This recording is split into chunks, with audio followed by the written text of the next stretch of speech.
Not gonna lie, every time BMW says they've got a new model, I get a little bit nervous.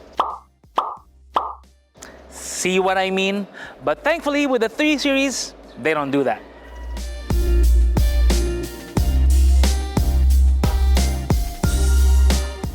Hey guys, Vince here from AutoIndustriya, and what I have with me is an exemplar of the 3 Series. Now, the way I see the 3 Series is basically like the 911 is to Porsche, because a vehicle like the 3 Series, it has to appeal to the BMW corporate image. It has to be a bit classic, and it also has to really appeal to very purist BMW customers and enthusiasts. The same way as the 911 is with Porsche.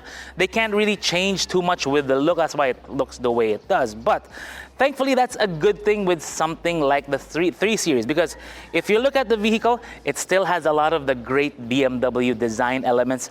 If many other car makers call their facelifts the minor model change, BMW uses life cycle impulse. That's why you have a few updated bits as well. I mean, they changed the front clip with the headlights, the bumper, so on and so forth, and freshened up the interior quite a bit. It actually looks really nice. We'll show you in a bit. Now, the version we're looking at is the 318i M Sport. That's why a lot of the details here are quite sporty with the wheels. I mean, it's got a really long name. I won't even try to pronounce it. I'll just show you the name like right here, or maybe right here, wherever. But these are 18-inch wheels with run flat tires. Of course, run flats have become a kind of BMW trademark with a lot of their models, especially with the 3 Series. But really, it's the front. The look has changed. The grille has some changes. It actually doesn't have any intake, barely at all, because it's pretty much closed off. The grille is there for design only. Much of the intake is going on underneath. But if you look at the bumper of the vehicle, it looks very aerodynamic. That's actually part of the package for the M Sport version.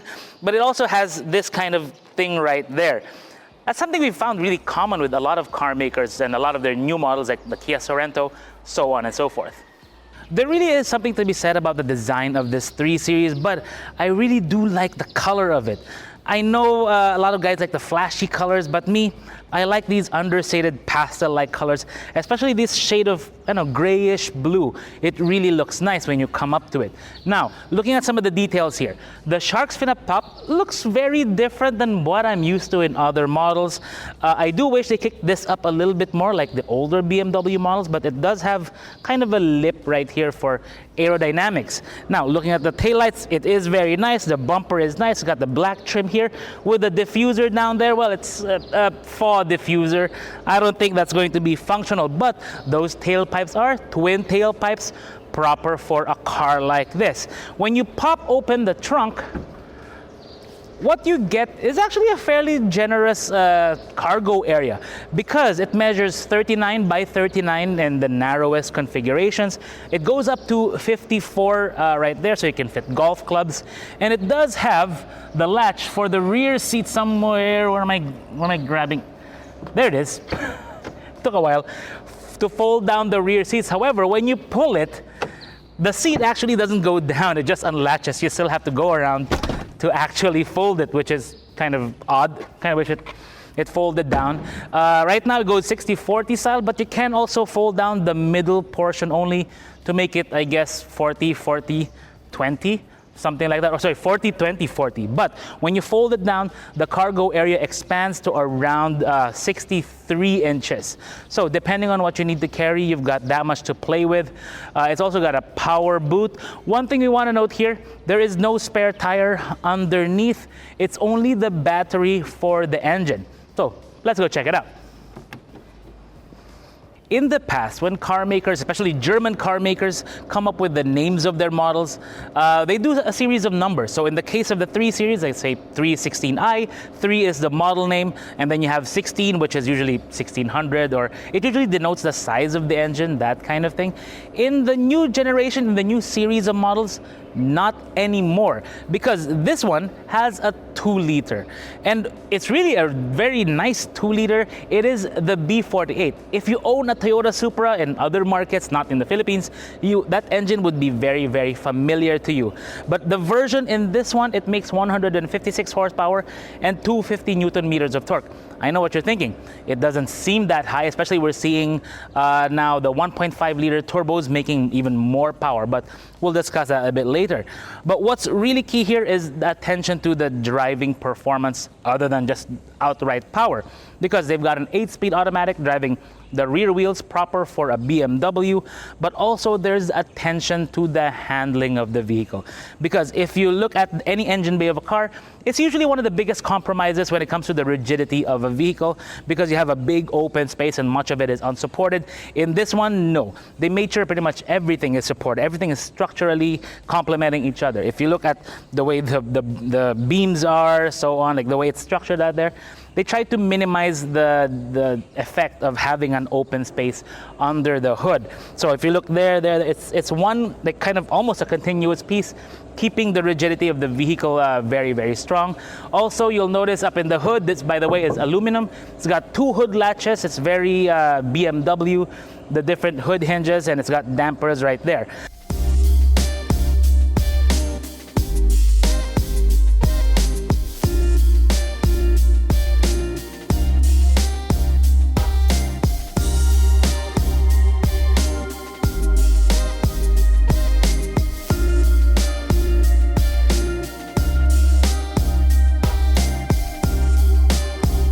Not gonna lie, the back seat of a 3 Series is not really the prime seat in the house. It's basically really the front, but even if you're here, it's actually okay. One thing I did notice though is that you do get pushed into the middle a bit because of the way the C-pillar is, the cushioning right here. So it kind of makes you want to go like, you're a bit more inboard compared to the driver. So my head is actually aligned just a little bit to the right of it, but it's okay. My visibility here is good. There is no sunroof. I do have lights here. I do have my own AC here in the back. I do have a good amount of, pretty good amount of leg room, considering cup holders here in the middle, if it'll open like that. It was a little delayed. This is a very fresh unit, only done, I think, maybe 400 kilometers, so it's still pretty fresh. So armrest there, 2 USB-C ports. There's also the climate control there. But one thing you will notice about particularly BMWs like the 3 Series, 5 Series, even 7 Series, is a transmission tunnel here, because there is a drive shaft going from the front, where the engine is, to the back, where the drive wheels are. So now let's check out what's up front. One thing we really like about BMW, especially a 3 Series, is the way the cabin is. It's always very driver oriented. You feel like a pilot basically, and that's something we've noticed in a lot of BMWs in the past, most especially the 3 Series. Like for example, if you look at this console here, you can see that it's angled towards the driver.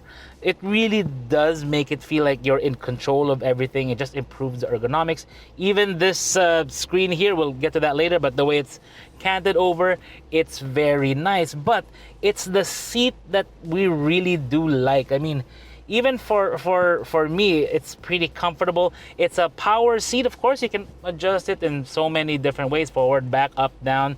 You can even adjust the cushioning here like that. I mean, same with this side, basically. But you can even control how wide the bolsters are. So for me, well, obviously it's the widest setting. Now, the steering wheel. I'm actually surprised that BMW didn't go for the flat bottom steering wheel, but nevertheless, it feels great. That's something about a BMW. They focus on these touch points to give you something that really feels like it's ready to be driven. The buttons here are actually very nicely torqued.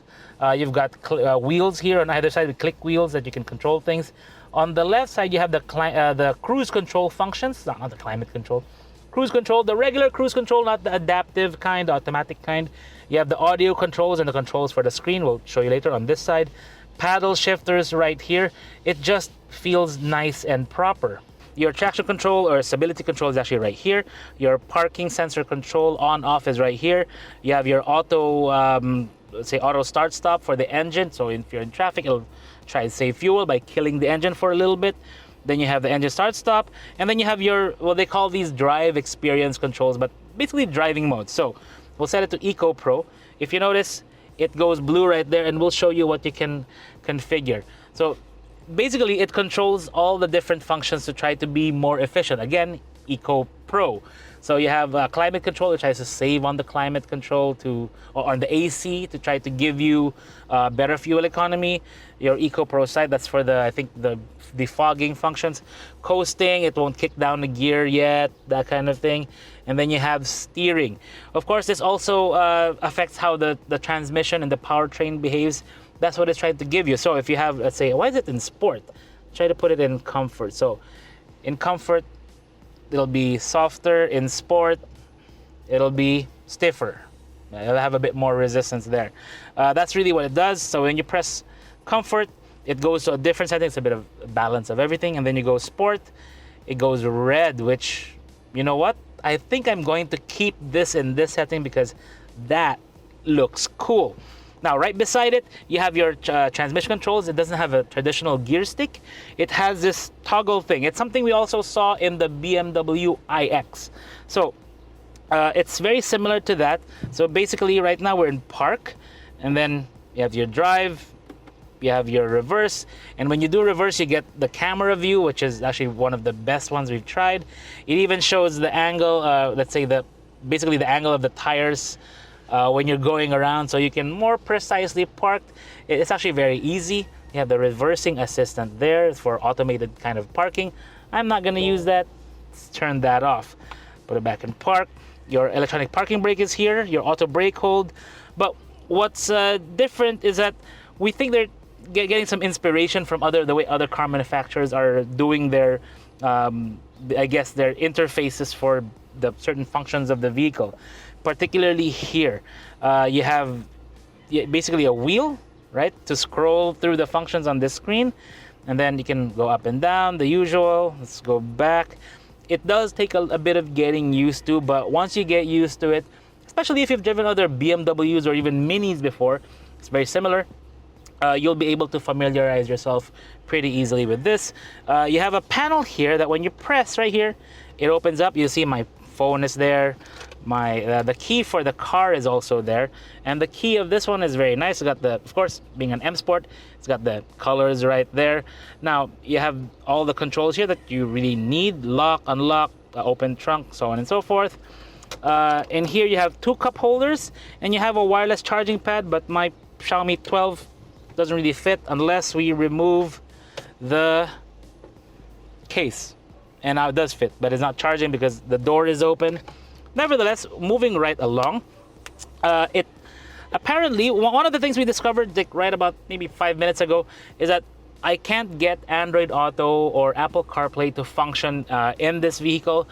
It will come with it, actually does come with it, but the car is so new, they haven't actually fitted it to the vehicle yet. They haven't really programmed it in yet. But those of you who do get one of these, you will get the Android Auto and the Apple CarPlay, so don't worry about that. Unlike before, there are no dials, there's no needles, there's no nothing. It's just really a digital display with RPM. Let me see if you can show up. You can see the RPM there, rising up there. On the right, there's no needle like a tachometer there for the RPM. Same with the speed. Well, I can't make the speed go up right now, but I've been trying to look for a setting to change it, but I can't seem to find one, because, like, for example, yeah, I can't seem to change the style of the screen to have like a more traditional dual binnacle thing. So it's really something you have to get used to, but really it's one of those drive and go kind of things. So let's go and drive it.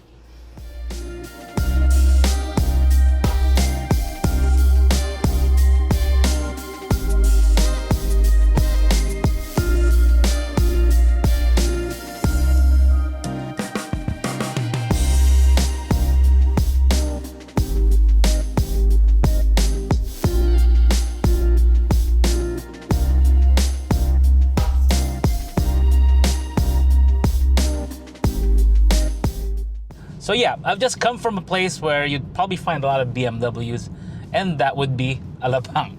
But so far, I'm really enjoying my time with the BMW.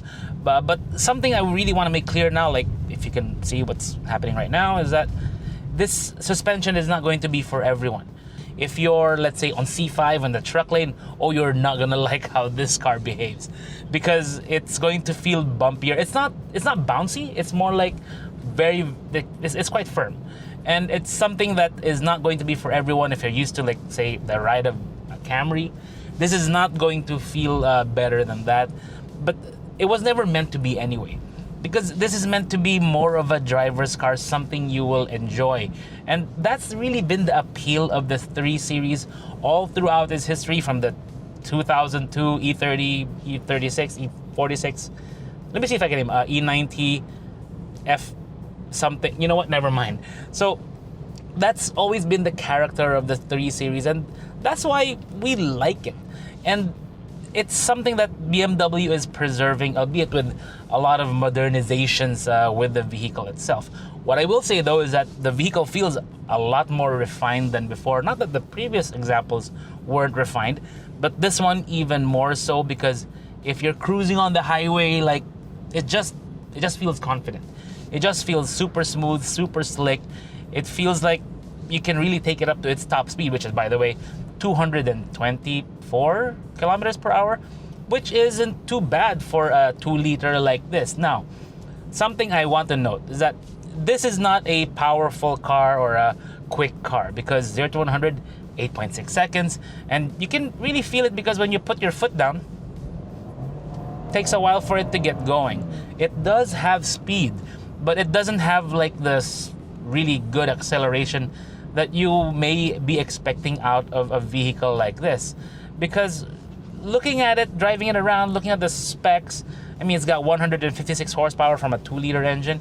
Even earlier, when I was beside a, say, Geely Coolray, he had a 1.5 turbo and more horsepower, 20 more horsepower than this one. Of course, the fuel economy is going to be different, but this one just, yeah, I kind of wish BMW put in a little bit more power so it can really, live up to the M Sport name. As a daily car, though, I am not going to be complaining. It's never been really an exciting badge to have 3, 1, and 8. Usually the one I prefer is 325, or even the 320s, because the 325i is actually something special to me, because I miss the sound of the straight 6. Because when I was new in this industry, one of the first premium cars I ever borrowed was a 325i coupe, and that means it had a 2.5 liter straight 6. I think that's right. And when I put my foot down, I love the sound of that engine. Had a 6-speed automatic, really nice and silver. Let me see if I can find a photo of it. But I love that car, still do. This one, the excitement factor when you put your foot down, it isn't there. It doesn't have the sound, doesn't have the feeling. But once you do enter some corners, it does feel kind of good. Let's go through the toll gate right now. Oh, there you go. No issues. So that's really something to be, there really is something to be said about missing all the great engines of BMW, especially the straight 6s. I mean, that's why Toyota approached BMW for the Supra in the first place, because of their expertise with the front engine rear-wheel drive and the straight 6 engine, and that's something we can feel right here. Of course, the advantage of the 2-liter turbo engine is fuel economy compared to the straight 6s and even the older generations of engines. In town, I'm getting around 9.2, which is surprising for a BMW, or at least a 2-liter BMW.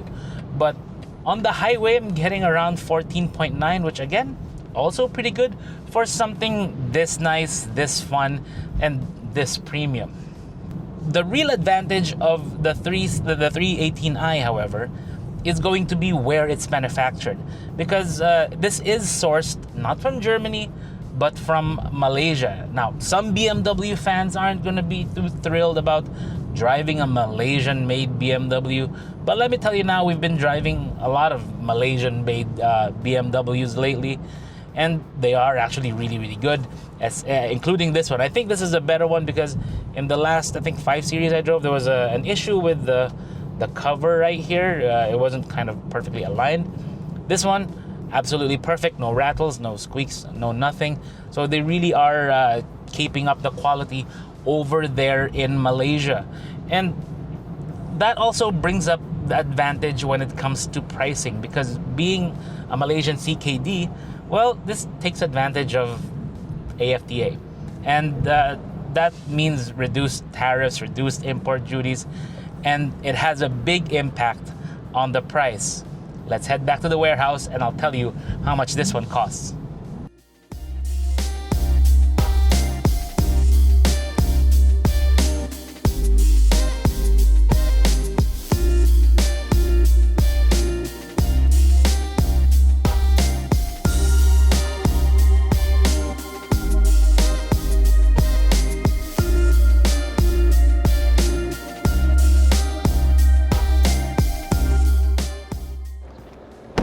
What we really like about the BMW 318i M Sport is that BMW really preserved the formula and of course modernized quite a few bits to make it keep up or even stay ahead of the times. When you drive one of these, if you're coming from an older generation 3 Series, you'll still feel a lot of the same things.